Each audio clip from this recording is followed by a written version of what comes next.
வெள்ளியங்கிரி மலை சென்றால் இந்த 7 ரகசியங்கள் தெரியாமல் செல்லாதீர்கள். வெள்ளியங்கிரி மலை என்பது வெறும் மலைத்தொடர் அல்ல, அது நமது உடம்புக்குள்ளேயே இருக்கும் 7 சக்தி மையங்களின் பிரதிபலிப்பு. முதல் மலை நம் உடம்பில் உள்ள மூலாதார சக்கரம், நம் வாழ்வின் அடித்தளம். வெள்ளை விநாயகர் ஆலயம் இருக்கிறது. அந்த ஆலயத்தை அடைந்தால் முதல் மலை ஏற்றம் முழுமையாக முடிவடைகிறது. முதல் மழை ஏறினால் 7 மலைகளில் 40% முடிந்துவிட்டது என்ற அர்த்தம்.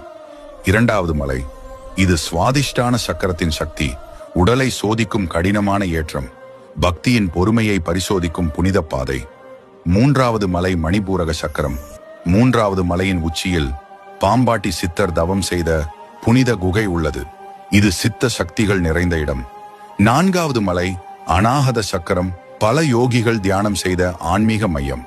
ஐந்தாவது மலை, அது நம் தொண்டையில் இருக்கும் விசுத்தி சக்கரம்.